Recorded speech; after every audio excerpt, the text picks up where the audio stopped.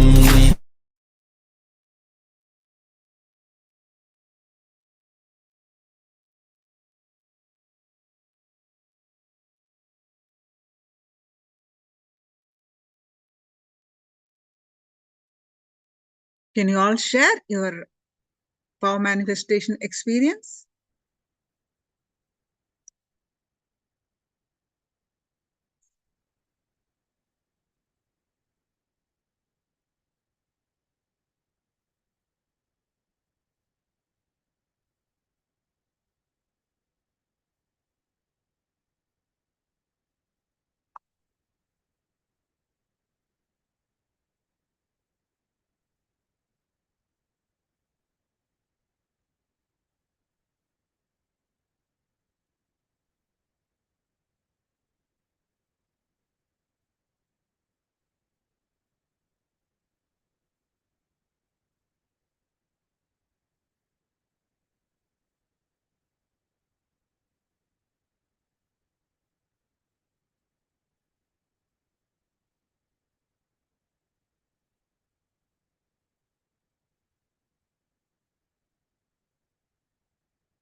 Pooja Kumar. I felt it was working, but when I opened my eyes and it did not move, I felt a lot of self-doubt which caused me to lose a bit of motivation.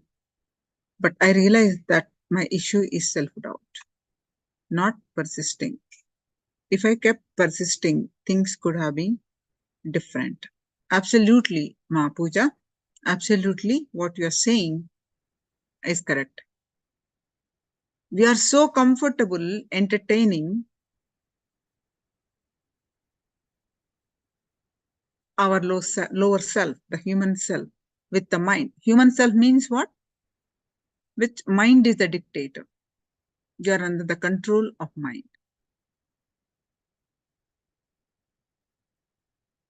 But we don't cognize, doubt that when Swamiji says you are Paramashiva, our divine self,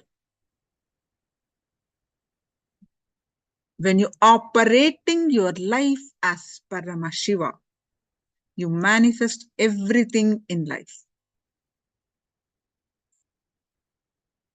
If you operate your life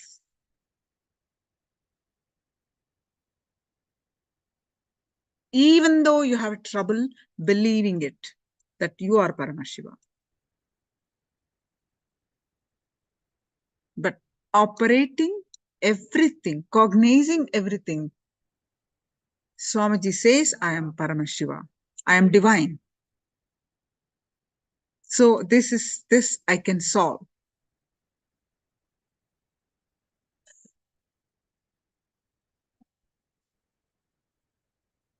Because of our self-doubt. Self-doubt is the deepened version of incompletion. So work on that. Why you doubt, do some completion around it. Manifest the ability to see as it is. The ability to see as it is gives you tremendous power, strength over reality, because you know how to manage everything.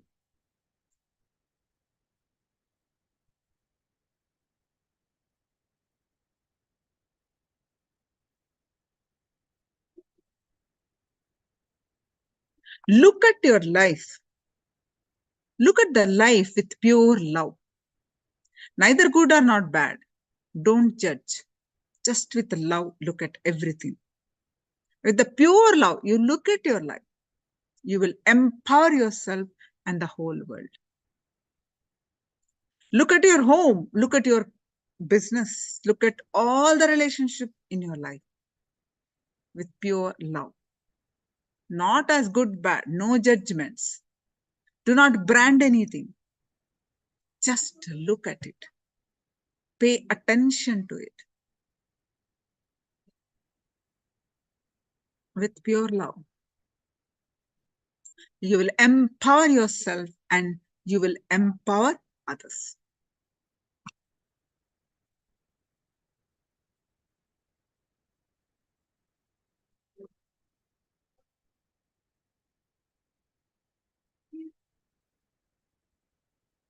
Pujama, you get the understanding. Simply don't judge. Don't judge anything.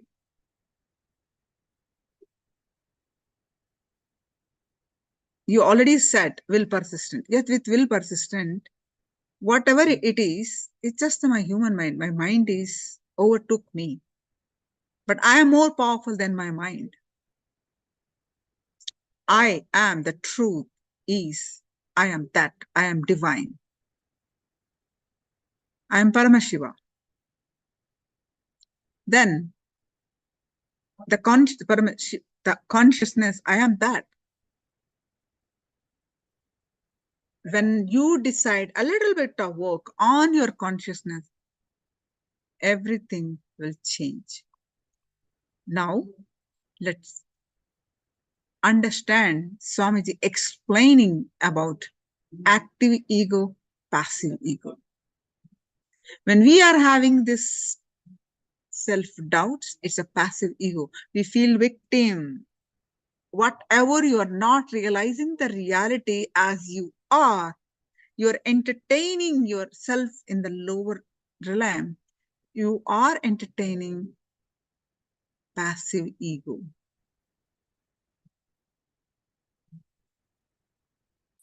So let's understanding and listen to Swamiji about active ego versus passive ego.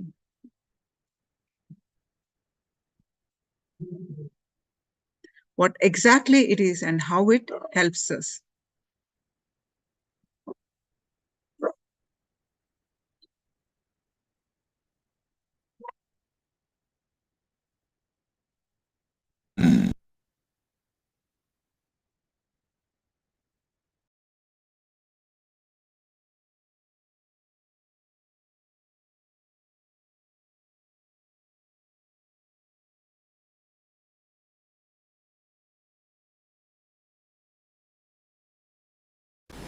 Please understand, you are given a direction. You are given a right direction. That's the right word I'll use. For your manana, contemplation, for your internalizing, you are given a conscious direction. What you are supposed to do to experience the ultimate consciousness is described in this verse. Pure consciousness is all pervasive. Even the moment you meditate, you just know.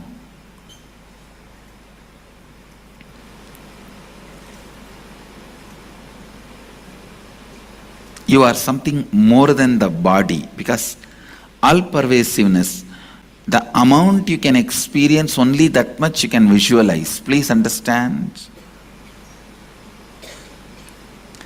Physical things, for example, this seat, this asana, even if you don't experience what it is made of and how it feels, you can see it. You can grasp it. But the more and more things become subtle, it's the depth of your experience, how much you feel one with it, that much only you will know it. For example, physical, I already gave the example. You don't have to become one with this seat to see this seat or to use this seat, but a mental idea. You may need to become one with that idea to grasp the emotion and context behind that idea. Spiritually, how much you experience oneness with that idea, that much only you will even understand it. If there is a thought or a poetry about love, it's a thought.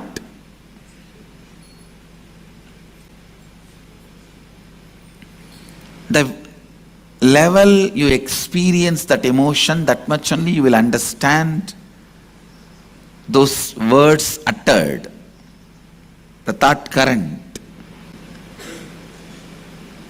Otherwise you will be like, that day I shared the story of Shiva sitting with Vandi and eating the roadside idli. One of my Swamis said the moral of the story is, even Mahadeva ate roadside idli. Eating roadside idli is not wrong. When you don't understand the emotion, this is the word, this is the meaning you will make for the words. Understand?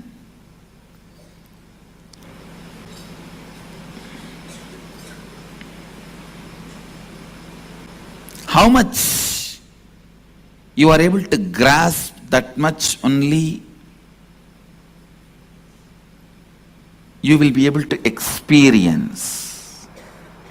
That's the beauty of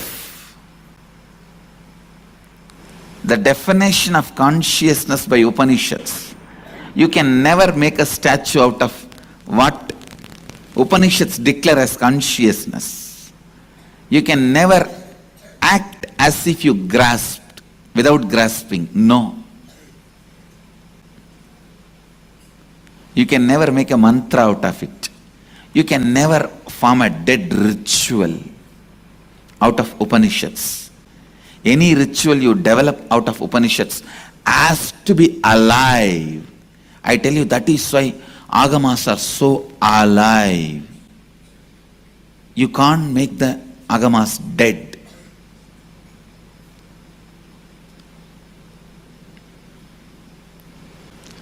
How much ever you try to kill them, again and again we will happen and make it as alive.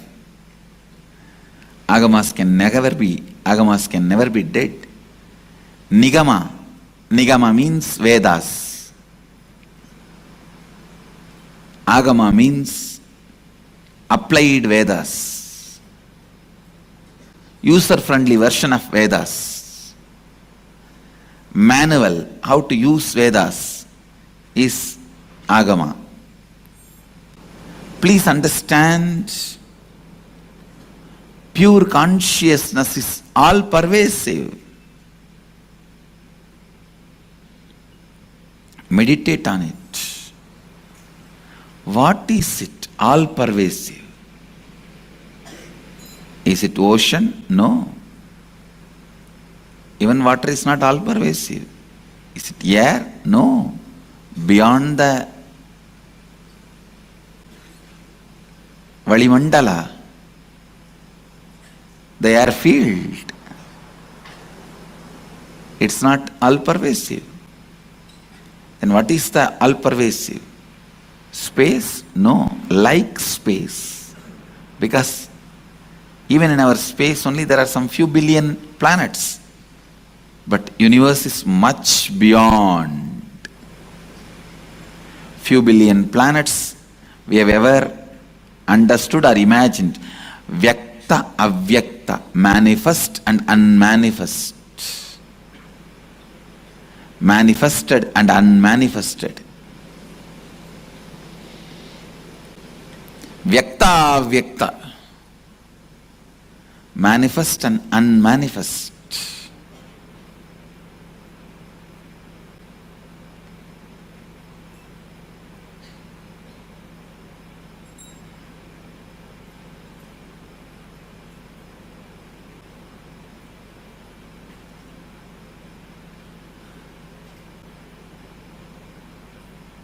Meditate on it. Meditate on it.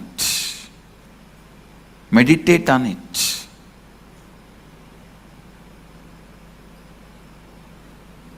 Pure consciousness is all-pervasive, beyond the coming and going, absolute radiant and self-effulgent, unembodied, boundaryless, whole.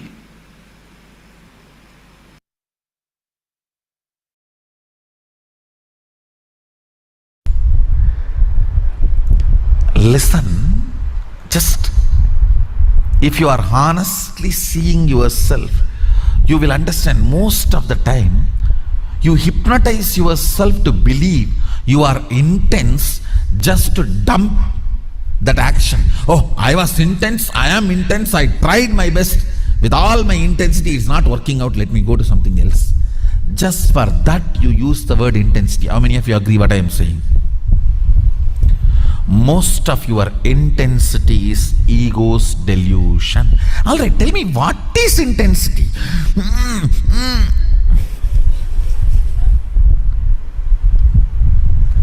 Word which has no meaning but puts you in a space as if it has meaning is delusion.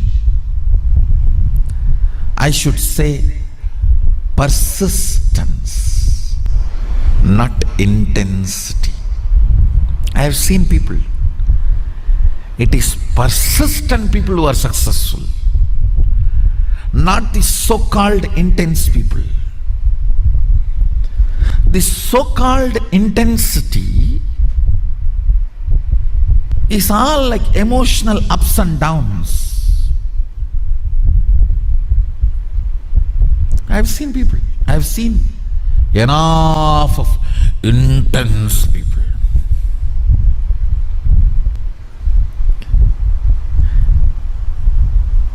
But they will not have persistence. I've seen people saying, give me sannyas now. Intensity. Okay, I'll give you krama brahmacharya and take sannyas. After 1 year, no persistence. No, then I don't want. Go.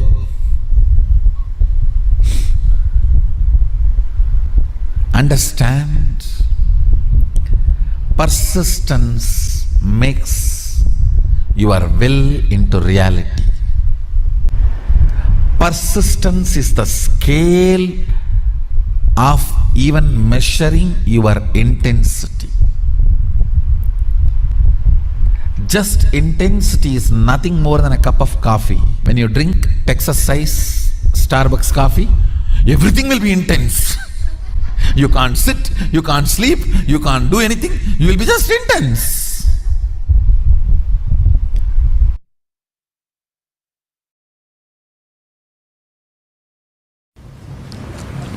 Soon you will see. The biggest problem, if I force you to do tapas, hard tapas, you will have so much of ego satisfaction and feel, yes, I have to do this. Just to do the tapas, you will be stable. Because here I am doing everything, you feel bored and you don't even have the patience for me to manifest the whole thing. Now that is where the whole problem is.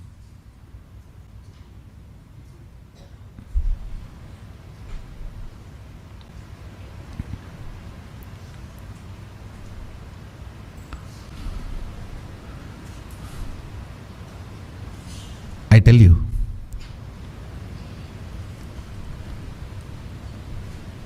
it is not that at that time people did not believe what I claim and declare I will make it into reality. They believed. But impatience is a throbhava, delusion with which they are covered.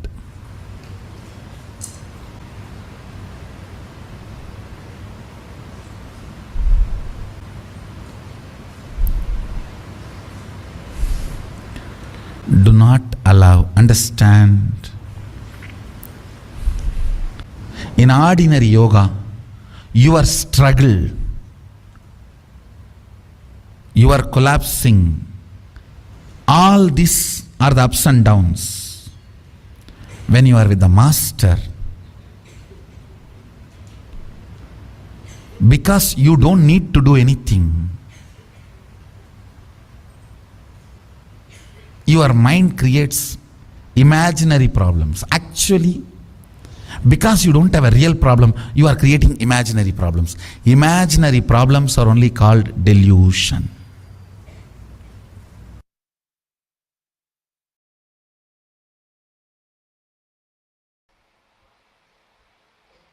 Everything. From the time you wake up to till you go to bed, purifying your whole muscle memory is what Mahadeva is teaching through Charya. Kriya means the spiritual process. The spiritual process. Please understand, Agama is the only science, even though science is a small word, I am using that word. Agama is the only spiritual inner science to manifest anything you want as reality.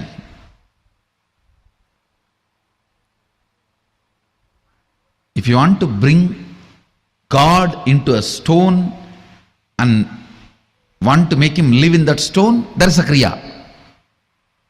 There is a process. If you want to heal your stomach pain, there is a kriya. There is a process. If you want to heal somebody's cancer, there is a kriya. There is a process. If you want to bring rain, there is a kriya, there is a process. If you want to stop the rain, there is a kriya, there is a process. You want to bring the sun, there is a kriya. You want to stop the sun, there is a kriya. Everything.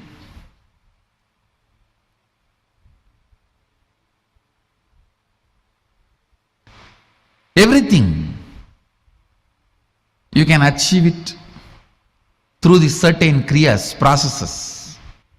You may not do all the kriyas, but knowing that science and few kriyas helps you to manifest the reality as you wanted.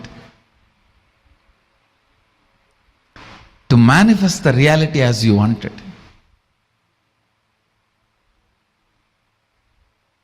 To awaken completion in you. To awaken strength in you. To awaken joy in you. To awaken respect for yourself in you. That's one of the best things Mahadeva does in Agama. He helps you to manifest so many wonderful powers. Anybody who practices Agama develops tremendous respect for themselves, about themselves. It's not ego. Ego will always be based on powerlessness. Respect will be always, self-respect will always be based on powerfulness.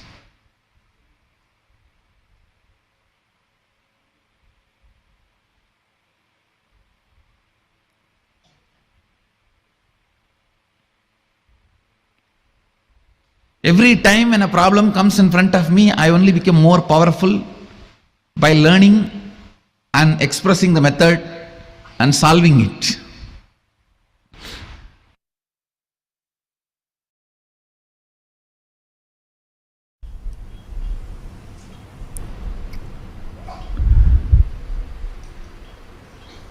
Legitimacy of the universe, legitimacy of your existence.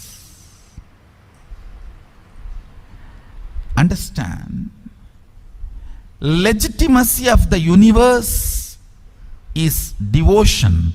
Legitimacy of your existence is self-respect, self-confidence. Legitimacy of the universe and legitimacy of your existence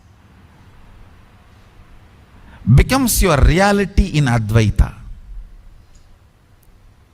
After that you can play any game. Dvaita, Visishtadvaita, Visishtadvaita Advaita, Dvaita Visishtadvaita, no problem.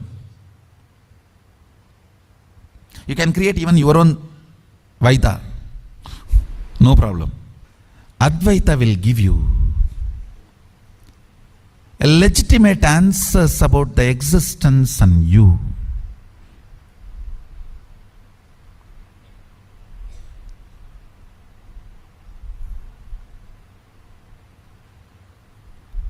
Will bring legitimacy to your existence.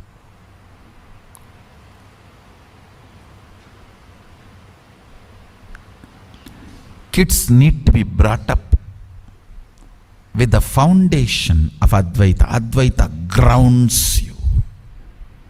It just grounds you. I tell you. Ground yourself in Advaita. No one can cheat you or exploit you.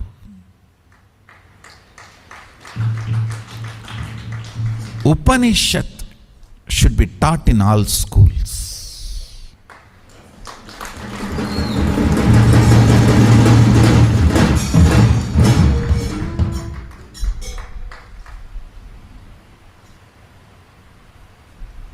The fundamental truths of Upanishads. A kid, whether he wants just a candy or he is thinking of his future vision, everything he should be grounded on Advaita and cherish and plan. He will be amazingly grounded, I tell you. Advaita makes you loved and wanted with this existence. It will make you feel you are wanted. wanted, you are loved, you are cherished. You have a legitimate right to exist.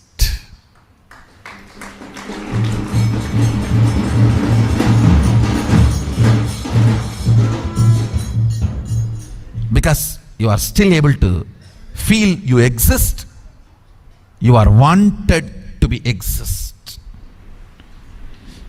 If you still feel you exist, your existence is wanted and celebrated. I tell you, the most important thing a child should have is getting grounded on the existence, the legitimacy of his existence. You see, a child, when he goes through a physical maturity, the biggest thing he will go through, that kid, male or female, will go through is, why am I alive? What is my purpose? Why am I existing? What am I going to do? This why. Understand that why cannot be answered by one answer.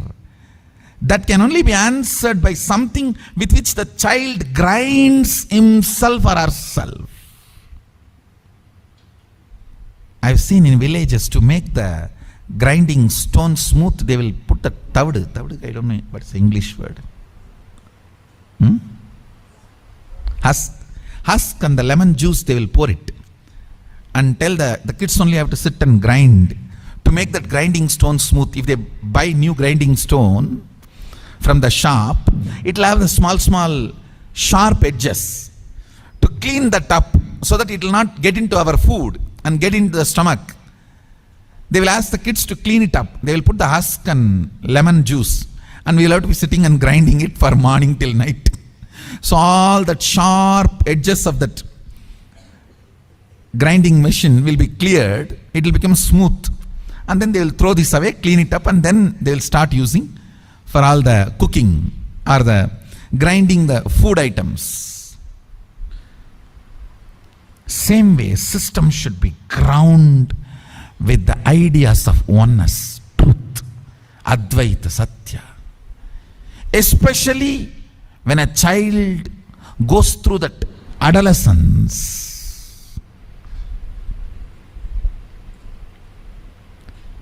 Constantly inner thought currents should be all about his existence is legitimate. Understand? If a child is grounded during the adolescence, he will be such a blessing for the world, because he will go on be teaching to the world, you are all grounded, you are all needed, you are all existence, you are all celebrated, you are all welcome. He will be manifesting that Shaktipada. Understand, during the adolescence, if he is given the terrorist ideas, over. All the terrorist manuals teach you don't have a right to exist. You are whatever.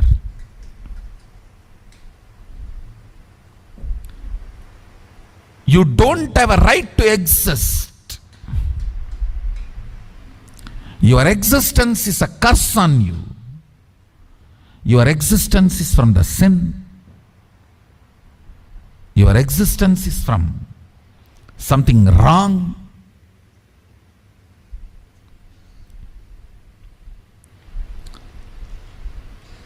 Then you are uprooted, frustrated. You are not even accepted by you. So you wait for everyone's acceptance to accept you.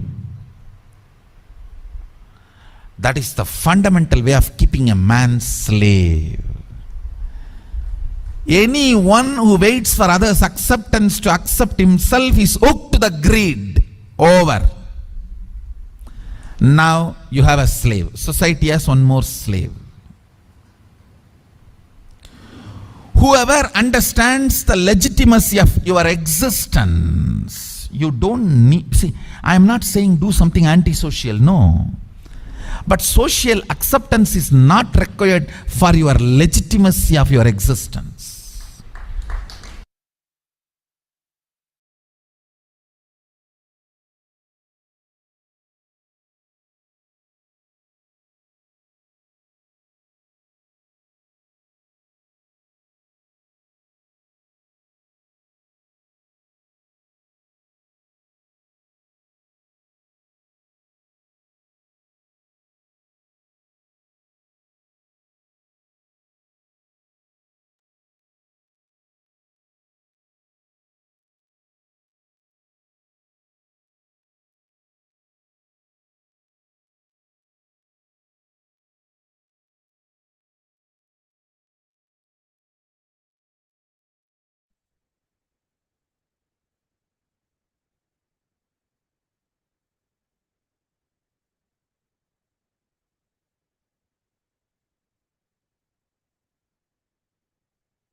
Now, let us do one intronic exercise.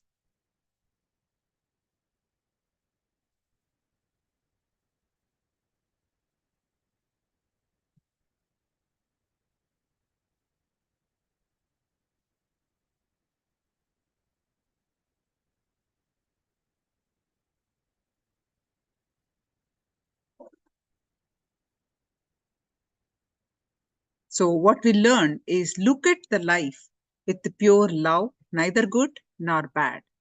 With the pure love, you look at the life, you will empower yourself and the whole world.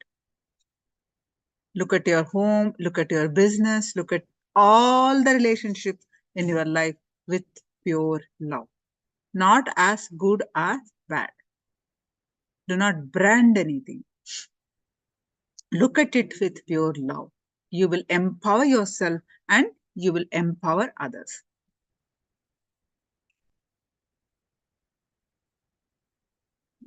Guru Bhakti empowers you. Not just because of the bhakti you feel towards the Guru, the love Guru feels towards you.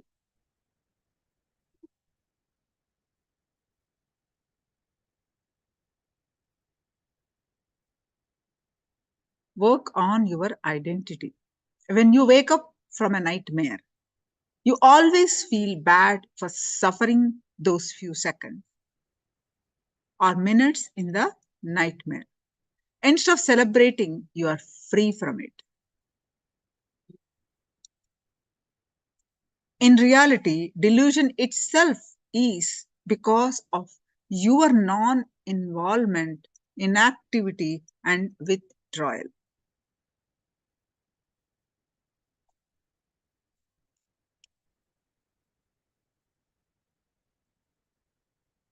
Bhakti Atman Shalklin. Okay, Bhakti, what does that mean? 2 slides ago. Okay, let me go back to 2 slides. Guru Bhakti. Bhakti is devotion. Bhakti is devotion. Bhakti is ultimate love. Pure love. Without any conditioning. Bhakti, you only see the other person. You will not remember you. Your problems, your conditioning. But Bhakti is melting with love.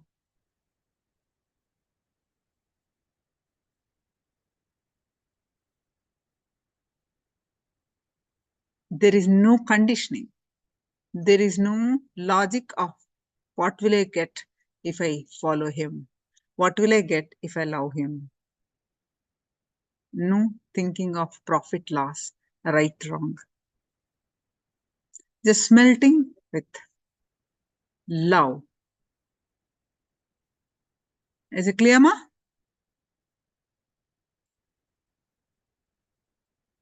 Yeah.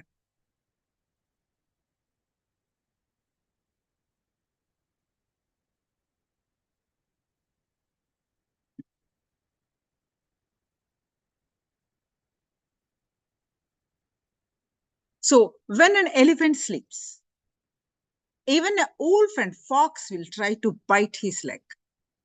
Listen, when an elephant sleeps, wolf and fox will try to bite his leg. When a lion is fast asleep, even wolves and foxes will try to eat the meat. Listen carefully, I'll repeat, because of the lion is sleeping, wolves and foxes get the courage to come near the lion. Try to eat the leftover meat because the elephant is sleeping. Wolves and foxes will try to come and bite the feet of the elephant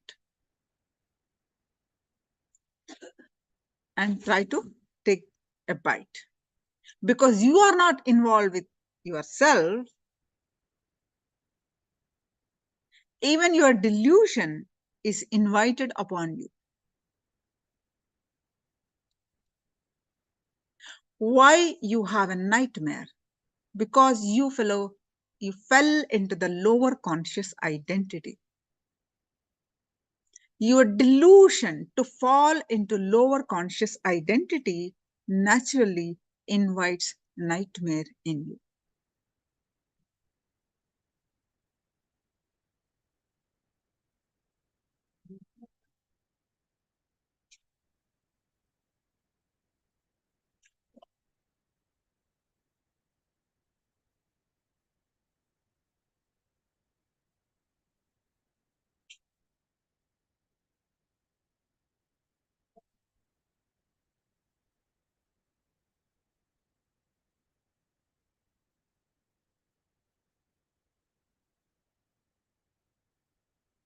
Your decision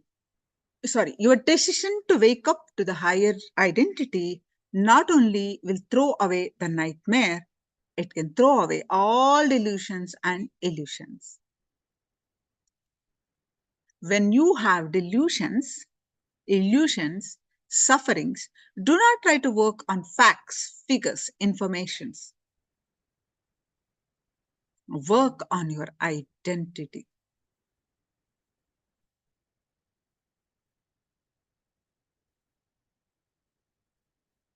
If you are having a nightmare, a tiger is chasing you.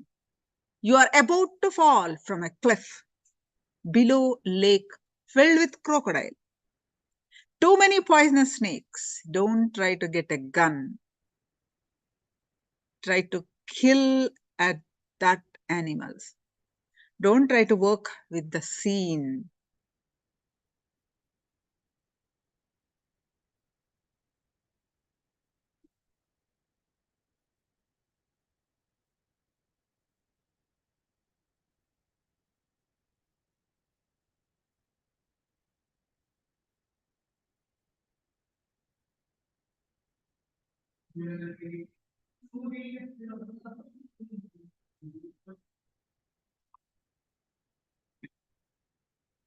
Working on your conscious reality will wake up your conscious sovereignty in you that will solve millions of problems you are facing in your life, even in a very practical, strategic way. Understand? Whatever is happening in the Brahmanda, the cosmos, the macrocosmic, is happening in your Pindanda, the microcosm. So don't worry about your delusions. Don't be powerless about it. Don't try to work with the facts and figures externally. Don't try to work with the scene, what you're seeing, the facts. Work on the seer, yourself.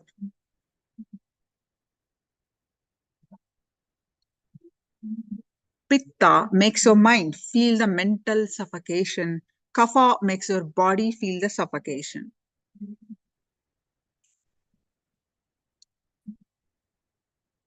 Pitta binds you, chains you mentally.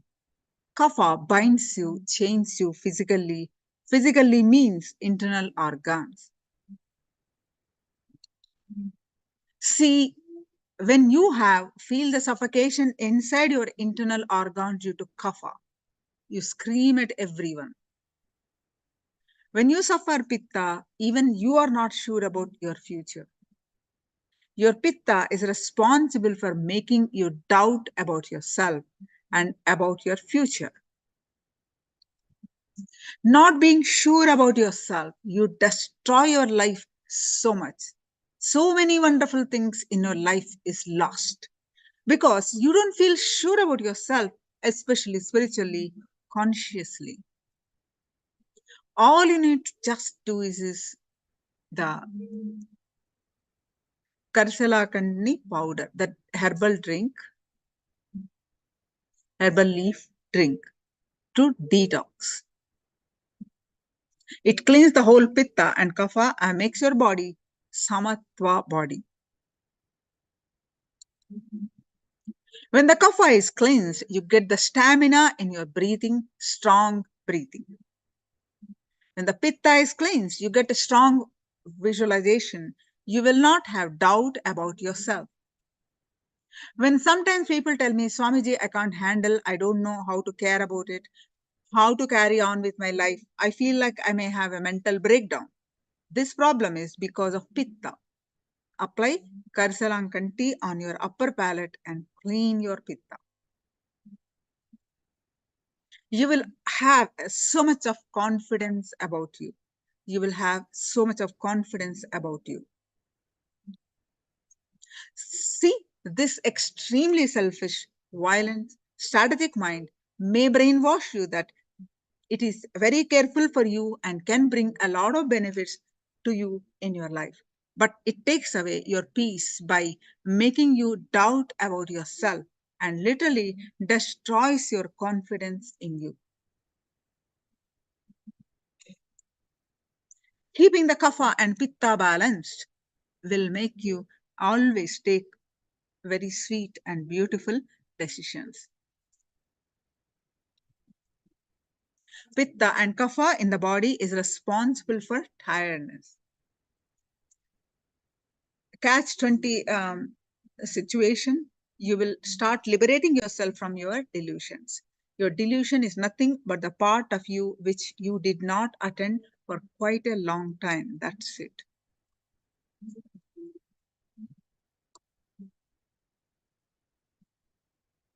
You want to share anything, please do share your understandings before we join for darshan preparation.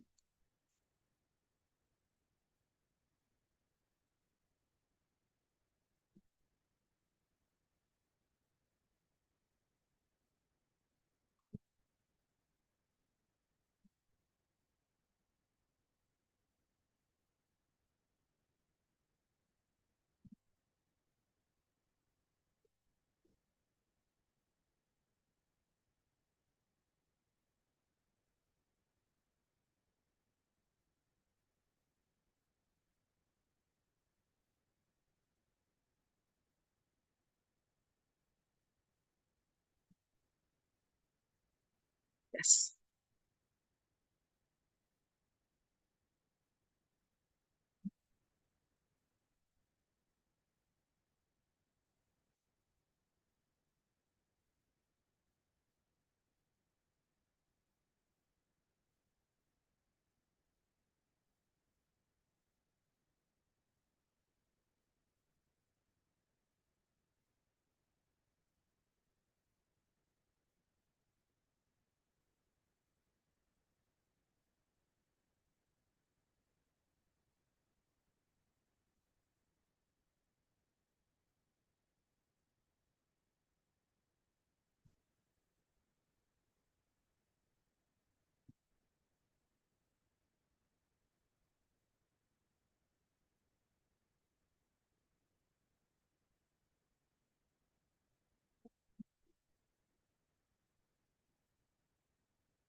So there are some comments.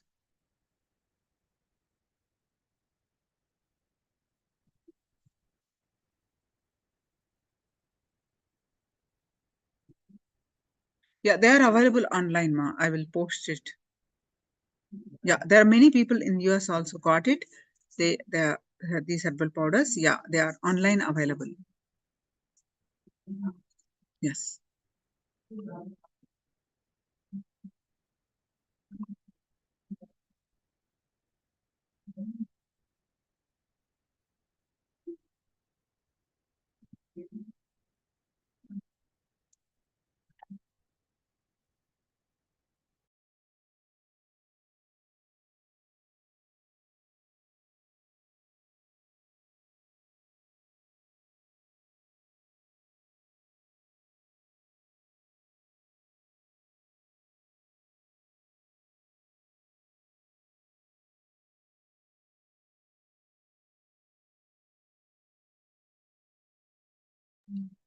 As we are waiting for the darshan, get ready to manifest one more round of consciousness over matter. So please bring in your object.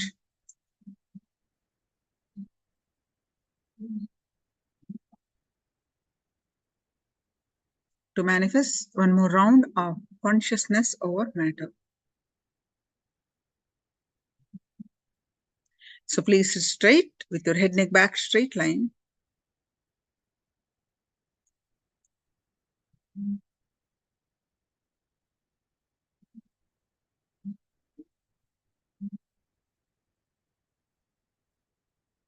Visualize Swamiji's form in your inner space and bring your awareness to your third eye.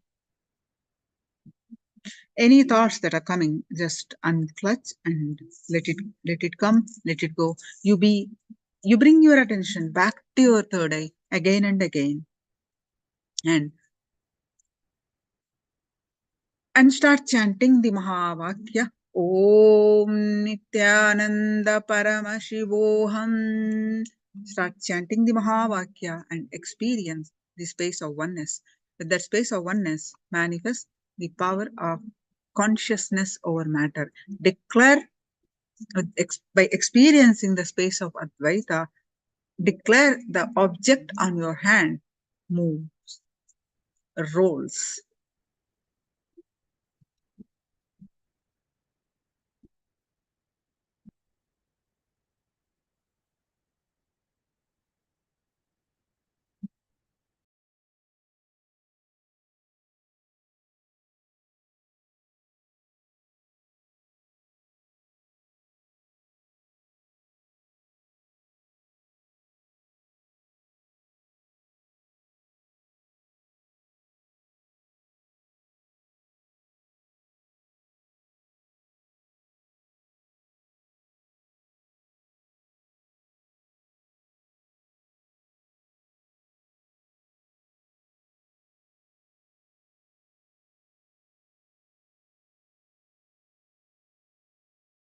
Om Nithyananda Paramashivoham.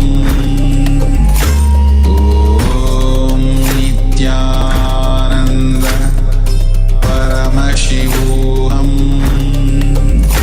Om Nithyananda Paramashivoham. Om Nithyananda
Om Nithyananda Paramashivoham.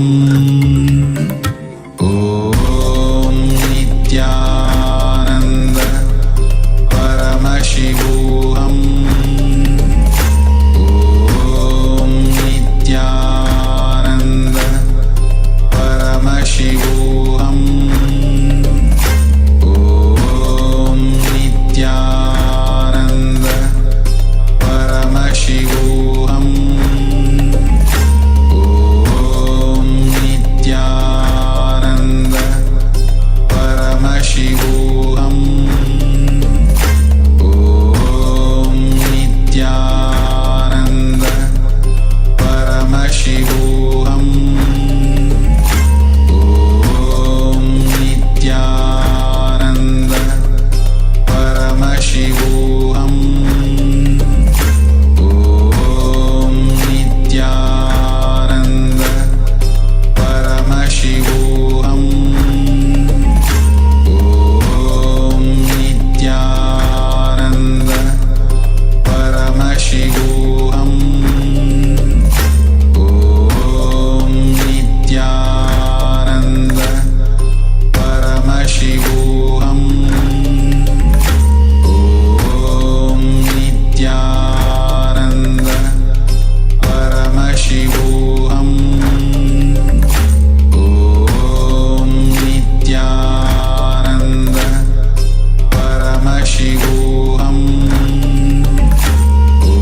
Om Nithyananda Paramashivoham. Om Nithyananda Paramashivoham. Om Nithyananda Paramashivoham. Om Nithyananda Paramashivoham. Om Nithyananda Paramashivoham. Om Nithyananda Paramashivoham.